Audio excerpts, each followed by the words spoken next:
आज हम कश्मीरी कवियों का अध्ययन करते हैं। प्रथम है बिल्हण। बिल्हण एक कश्मीरी कवि है जिन्होंने विक्रमांक देवचरितम नामक ऐतिहासिक महाकाव्य की रचना की। इस काव्य के अंतिम 18वें सर्ग में कवि ने अपने जीवन चरित्र का बड़े विस्तार के साथ वर्णन किया है। इस कवि की जन्मभूमि कश्मीर में पर्वत के पास कोनमुख नाम का ग्राम था। इनके प्रपितामह का नाम मुक्ति कलश, पितामह का राज कलश, पिता का नाम ज्येष्ठ कलश था। इनकी माता का नाम नाग देवी था। इष्टराय और आनंद ये इनके 2 भाई थे। आश्रयदाता की खोज में बिल्हण कश्मीर से निकल पड़े और मथुरा, कन्नौज, प्रयाग, काशी आदि अनेक स्थानों को पार करते हुए ये दक्षिण भारत के कल्याण नगर के चालुक्य वंशीय नरेश विक्रमादित्य षष्ठ के दरबार में जा पहुँचे, जिनका समय 1076 से लेकर के 1127 ईस्वी के मध्य रहा। गुणग्राही राजा ने इनका खूब स्वागत किया। इनकी धारा में पहुंचने से पूर्व ही राजा भोज का देहांत हो चुका था। बिल्हण अणहिलवाड़ अर्थात पाटन के कर्णदेव त्रिलोक के मल के यहाँ थोड़े दिन रहकर फिर कल्याणी के षष्ठ विक्रमादित्य के यहाँ पहुँचे थे। अतः इनका समय 11वीं सदी माना जाता है।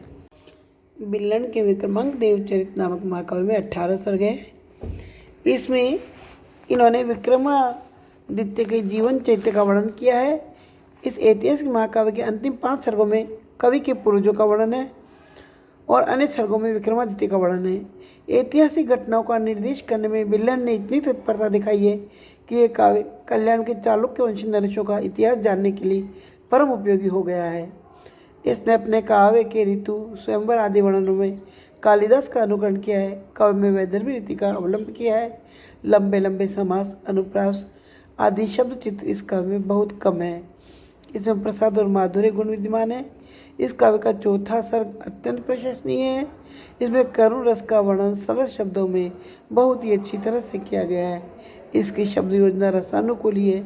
इसमें इंद्र, वज्रा, वंशस्थ, अनुष्टुप, रथोदत्ता, मंदाक्रांता, पुष्पिताग्रा, स्वागता आदि छंद प्रधानतया प्रयुक्त है। इसके अतिरिक्त सर्ग के अंत में अन्य प्रसिद्ध छंद भी है। इस काव्य की कोई भी टीका उपलब्ध नहीं है। विक्रमांक देवचरित में बिल्हण की अनूठी सूक्तियाँ साहित्यिकों में चिरकाल से प्रसिद्ध है, जो विदग्धों के जीवों पर नृत्य करती रहती है। रसों में वीर तो प्रधान है ही, वीर रस प्रधान होने के बावजूद भी श्रृंगार तथा करुण का पुट भी कम मनोरंजक नहीं है। बिल्हण के काव्य में कुछ विलक्षण प्रौढ़ी है, जिससे विदग्ध हृदय सदा से इनकी कविता पर रिश्ता आया है। इनका कहना है कि कविश्वरों के भाव को अन्य कवि कितना भी ग्रहण करते जाए, उनमें किसी प्रकार की न्यूनता नहीं आती। उदाहरण इन्होंने बताया कि दैत्यों ने असंख्य रत्नों को छीन लिया, तथापि आज भी समुद्र ही रत्नाकर ये रत्नों का ढेरिया समूह बना हुआ है। देखिए इन्होंने लिखा है, गृह्णन्तु सर्वे यदि वा यथेष्टं नास्ति ख्याति कापि कवीश्वराणां रत्नेषु लुप्तेषु बहुष्वमर्त्यैः हृदयापि रत्नाकर एव सिंधु। बिल्हण राज दरबार में कविजनों के रखने के तथा प्रतिष्ठा देने के बड़ी भारी पक्षपाती है। इनका कथन है कि राम का यश जगत में फैलाने का तथा रावण के यश को संकुचित होने का एकमात्र कारण महर्षि वाल्मीकि ही है। इसलिए कविजनों का तिरस्कार कभी नहीं करना चाहिए। देखिए बिल्हण ने कहा है, लंका पते संकुचितम यशो यत् कीर्ति पात्रम रघुराजपुत्र स सर्व एवाधिक कवि प्रभावो न कोपनीया कवये क्षिन्द्रयी। सुंदर रसीली कविता को सुनकर भी उसके दोषों को खोजने में दुर्जन लोग लगे रहते हैं। सुंदर केलियों में आने पर भी ऊँट केवल कांटों को ही खोजता है, कोमल फूलों और पत्तों की ओर उसकी दृष्टि कदापि नहीं जाती। ऐसे विचार देखिए निम्न पद में उपलब्ध होते हैं। इस पद्य में कर्णामृतम सूक्ति रस विमुच्य दोषे प्रयत्ने सुमहान कलानां निरीख्यते केलिवरम प्रविष्ट क्रमे लक कंटक जालमेव। कितना सुंदर भाव इन्होंने व्यक्त किए हैं कि संसार में सब कुछ है, लेकिन जो दुष्ट व्यक्ति है उसको दुष्टता ही दृष्टिपथ में आती है, और जो सज्जन है उन्हें दूसरों के गुण ही दिखाई पड़ते हैं। इसके बाद हम लेते हैं कवि कल्याण को। कल्याण संस्कृत के सर्वश्रेष्ठ ऐतिहासिक महाकाव्यकार हैं। इन्होंने राज तरंगिणी नामक सुप्रसिद्ध काव्य की रचना की है। कल्याण भी कश्मीर के निवासी थे। इनका जन्म आड्य वंशीय ब्राह्मण कुल में हुआ था। प्राचीन ग्रंथों में कल्याण का कुछ भी विवरण प्राप्त नहीं होता। इन्होंने अपने संबंध में जो कुछ अंकित किया है वही इनके जीवन वृत्त का आधार है। रात तरंगिणी के प्रत्येक तरंग की समाप्ति में यदि काश्मीरी महामात में श्री चंपक प्रभु सुनो कल्याणस्य कृतौ रातरंगिण्याम, ये वाक्य अंकित है। इससे ज्ञात होता है कि इनके पिता का नाम चंपक था और एक काश्मीर नरेश हर्ष के महाअमात्य थे। ये राजा हर्ष के विश्वास पात्र अधिकारी होने के कारण उनके हर शौक सुख दुख तथा उन्नति अवनति में समभाव से एक निष्ठा के साथ सेवा किया करते थे। कश्मीर नरेश हर्ष का शासनकाल 1089 से लेकर 1121 तक था। राजा की हत्या किए जाने के बाद इन्होंने राजनीति से संन्यास ले लिया था। चंपक के नाम का कल्याण ने अत्यंत आदर के साथ उल्लेख किया है, जिससे उनके पिता होने में किसी प्रकार का संदेह नहीं रह गया है। इन्होंने यह भी उल्लेख किया है कि चंपक प्रतिवर्ष अपनी अर्जित संपत्ति का नंदी खेत में 7 दिनों तक रहकर उसका सदुपयोग किया करते थे।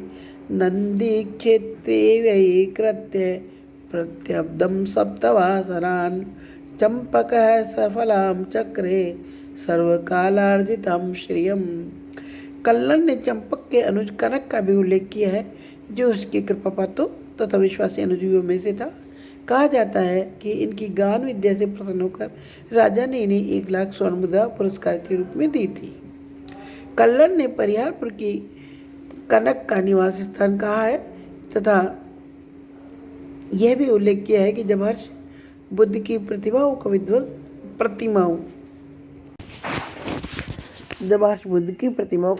कर रहे थे, तब कनक ने अपने जन्म स्थान की बुद्ध प्रतिमा की रक्षा की थी। कल्याण के इस कथन से निष्कर्ष निकलता है कि इनका जन्म स्थान परिहारपुर था तथा वे स्वयं बौद्ध न होने पर भी बौद्ध धर्म का आदर करते थे। राजा हर्ष की मृत्यु के बाद कनक वाराणसी चले गए और वहीं पुण्य कार्य में लग गए। तो विद्यार्थियों, कवि चर्चा के अंतर्गत आज हम लेते हैं कश्मीरी कवियों को। कश्मीरी कवियों में प्रथम जिनकी हम चर्चा करेंगे वो है महाकवि बिल्हण। बिल्हण कश्मीरी कवि हैं जिन्होंने विक्रमांक देव चरितम नामक ऐतिहासिक महाकाव्य की रचना की है।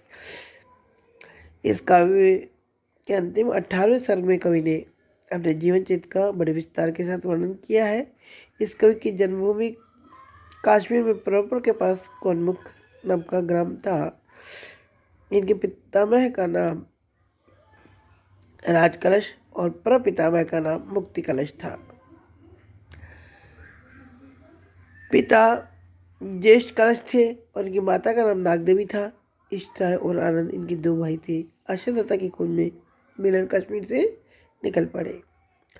मौर्य, मथुरा, कन्नौज, प्रयाग, काशी आदि अनेक स्थानों को पार करते हुए ये दक्षिण भारत के कल्याण नगर में चालुक्य वंशी नरेश विक्रमादित्य के दरबार में जा पहुँचे। विक्रमादित्य का समय क्या है? 1076 से लेकर के 1127 के बीच इनका समय है।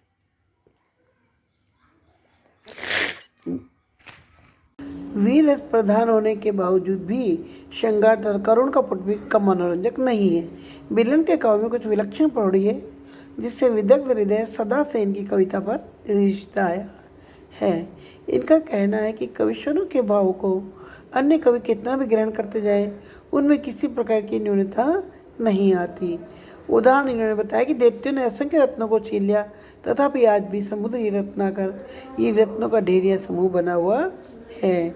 देखिए उन्होंने लिखा है, गृह्णन्तु सर्वे यदि वा यथेष्टं नास्ति ख्याति कापि कवीश्वराणां रत्नेषु लुप्तेषु बहुष्वमर्थैः हृदयापि रत्नाकर एव सिंधु। बिल्हण राज दरबार में कविजनों के रखने के तथा प्रतिष्ठा देने के बड़ी भारी पक्षपाती है। इनका कथन है कि राम का यश जगत में फैलाने का तथा रावण के यश को संकुचित होने का एकमात्र कारण महर्षि वाल्मीकि ही है। इसलिए कविजनों का तिरस्कार कभी नहीं करना चाहिए। देखिए बिल्हण ने कहा है, लंका पते संकुचितम यशो यत् यत्कीर्ति पात्रम रघुराजपुत्र स सर्व एवाधिकवि प्रभावो न कोपनीया कवये क्षितिन्द्रही। सुंदर रसीली कविता को सुनकर भी उसके दोषों को खोजने में दुर्जन लोग लगे रहते हैं। सुंदर केलियों में आने पर भी ऊँट केवल कांटों को ही खोजता है, कोमल फूलों और पत्तों की ओर उसकी दृष्टि कदापि नहीं जाती।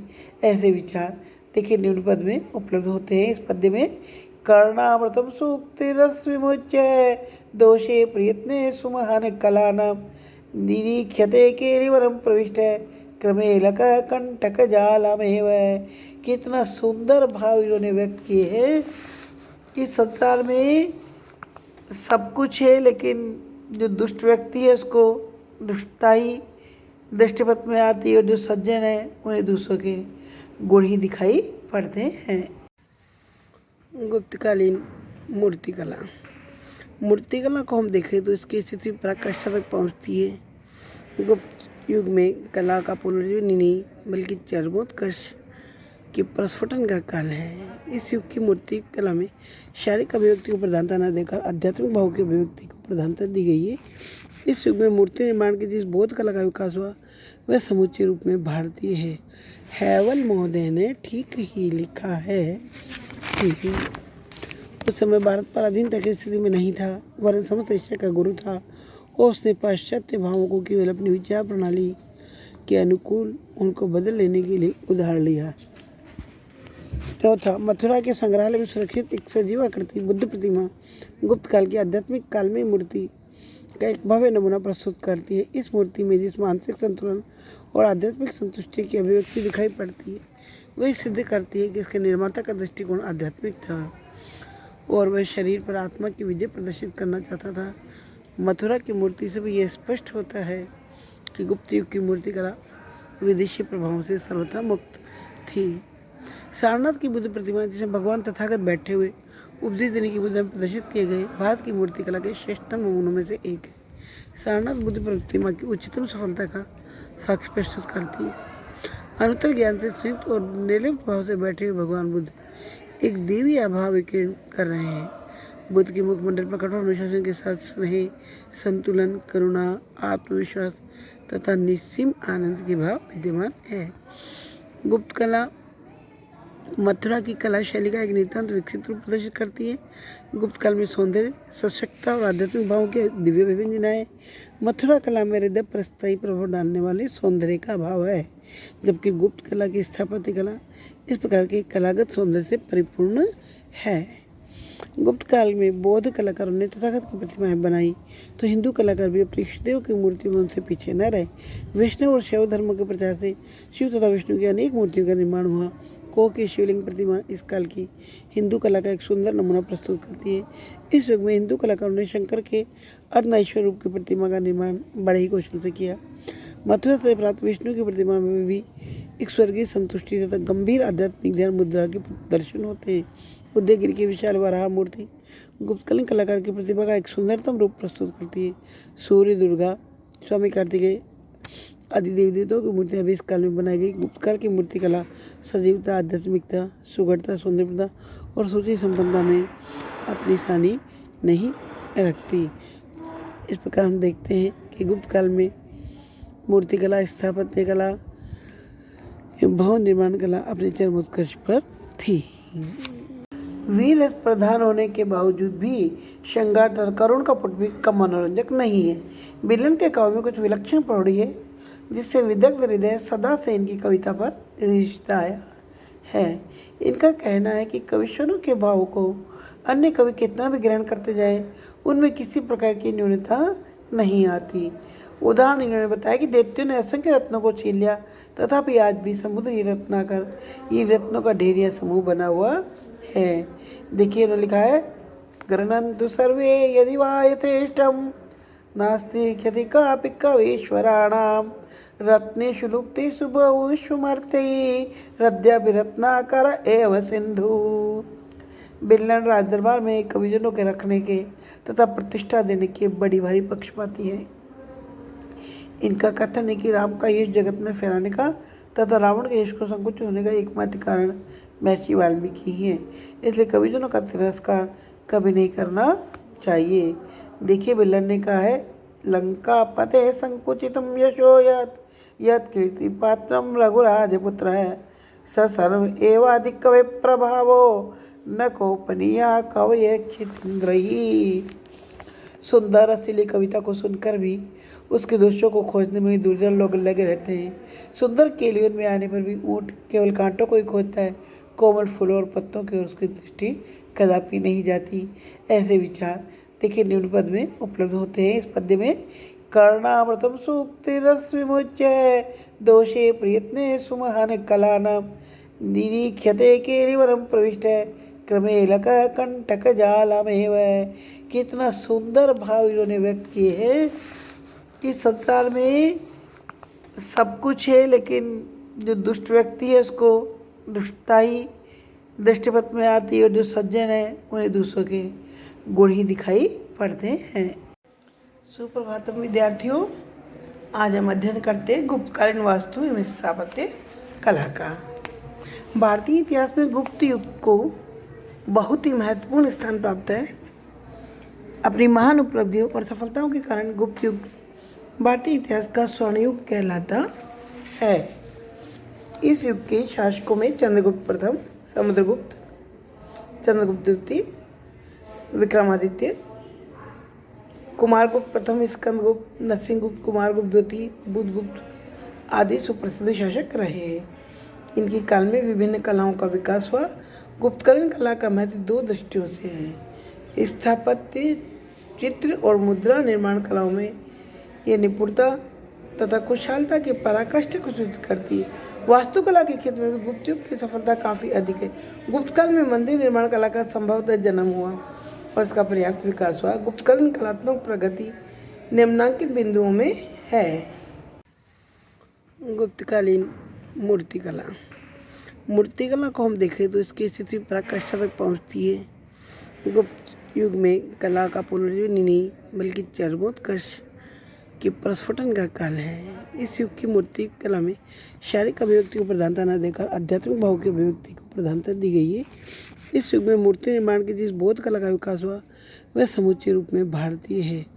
हैवल महोदय ने ठीक ही लिखा है कि उस समय भारत पराधीनता की स्थिति में नहीं था, वरन समस्त एशिया का गुरु था और उसने पाश्चात्य भावों को केवल अपनी विचार प्रणाली के अनुकूल उनको बदल लेने के लिए उधार लिया।